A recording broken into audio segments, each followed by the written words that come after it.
我是何二啊，何二啊，想起来了，还杀猪呢吧？嘿，你才杀猪呢！我是何二，何中堂。猪肠不要，猪蹄子您给本店送点。去。乾隆由于2天没见着纪晓岚，心里不禁十分的想念，于是打算买些点心去他家里探望。可是结账时却发现没带银子。乾隆本想将唐伯虎的扇子做抵押，可不识货的老板却认为这是假的。今儿个您不给钱，你就别想走。就当乾隆遭到围观群众的指责而束手无策时，狗腿子和珅及时赶来替乾隆解围。一群刁民无赖，整日就不思劳作，就知道串胡同、瞧热闹、起哄架秧子，还有别的本事吗？将闹事的百姓臭骂了一顿后，和珅又开始教训起小摊贩。先是一把夺过了乾隆的那把扇子，接着又让对方瞪大狗眼看清楚。像我们这种穿着打扮，怎么可能会没钱？众人被和珅的气势所迫，也不敢继续闹下去。和珅转过头又劝乾隆消消气，说咱不想买就不买，他们难道还想强买强卖吗？这番话说的老板无比委屈。您插这么一杠子，您让我们这买卖怎么做呀？明明是他没理啊！乾隆觉得非常尴尬，让和珅赶紧付银子。老板随即一脸渴望地说出了3钱银子，这可把何胖子给逗乐了。这3钱银子，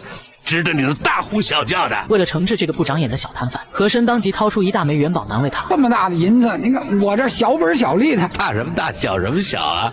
现在说小本小利了，刚才你不还说我们没钱呢吗？和珅一脸蛮横的让老板找钱，还表示少1厘都不行。老板只能急忙去一边换银子。有钱人就是横。由于和珅救驾有功，乾隆于是将唐伯虎的扇子赏给了他，这可把何胖子给高兴坏了。随后君臣2人就准备坐车去草堂看望老纪，可乾隆上了车之后就不管和珅了，惹得何胖子发了一通牢骚。别到这天也不听发誓。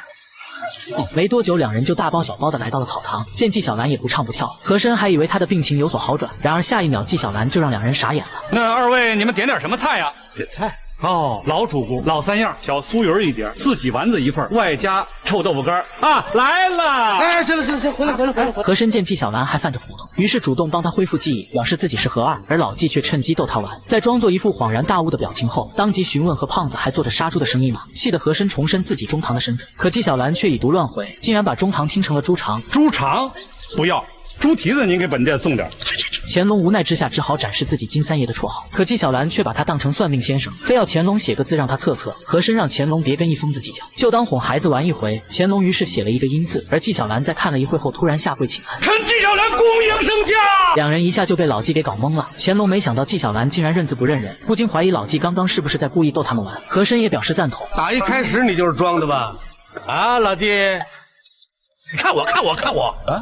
你是不是一直跟我们装疯卖傻？是不是耍我们呢？可纪晓岚却懒得搭理和珅，不仅把他当作工具人使唤，还向乾隆解释起这个字的寓意。这个阴字的外面是国字框，把里面的大拆了之后就变成了一人，加起来就是国中一人，那不就是皇上您吗？乾隆一听就乐了，他知道纪晓岚是在装疯。和珅也指责老纪一直戏弄他们，而纪晓岚这时又开始一惊一乍的。你是何二，馒头馅儿，你才馒头馅儿，你不是啊？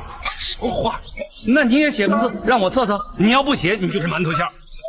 这简直是无赖！乾隆来了兴致，便提议和珅也写一个字让纪晓岚测。我写完了，他肯定是胡乱的编排我。哎，他要说的没道理，就姑妄听之。要不是他整天的馒头馅的叫你，多难听啊！和珅在墨迹了半天后，又拿出了这个阴字，让老纪重新测一遍。乾隆觉得这太难为一个疯子，和珅还特意提醒纪晓岚不能再说国中一人了。而老纪在想了一会后，突然让何胖子拿扇子比划好。人家无心，你是有意。无心必是天成，有意已成困相的。困相啊！胡说八道！和珅对此十分困惑，同是一个字，怎么到自己这里就变成困相了？纪晓岚当即表示是你自己这么比划的，还让和珅自己念出来听听这是个什么字。是个困字。哎呀，困就是困嘛，你就是这么比的嘛。何二，你一定是干了什么瞒着朕的事儿了吧？不然你怎么成困相呢？和珅这时突然改口，急忙承认纪晓岚就是个疯子，还说自己对皇上忠心耿耿，怎么可能会出现困相呢？就在这时，春梅姐弟俩突然回来了，大声的告诉众人说饭已经安全送到了。和珅一听，立马察觉到了不对劲，向乾隆告状说老纪有事瞒着咱俩。然而乾隆却突然支走和珅，非逼着他去厨房看看菜做好了没有。和珅刚走了没几步，纪晓岚就跟乾隆悄悄聊了起来。小月这时也来到乾隆的身边，院子里那些证人怎么办？哎，小月你放心吧，朕再说通一人，这事儿就办成了。乾隆回宫后就立马找到银妃，向他暗示自己查办齐家的决心。银妃也佯装一副大义灭亲的模样。等乾隆走后，他就故意在宫女面前悬梁自尽，想以此来表示自己不愿让乾隆为私情所累。这让乾隆非常感动，决定不再追究齐家的过错。太后在得知此事后，也对银妃予以袒护。都是自家人，谁家钱少了，谁家钱多了，还不都在一个锅里搅吗？干嘛那么认真呢？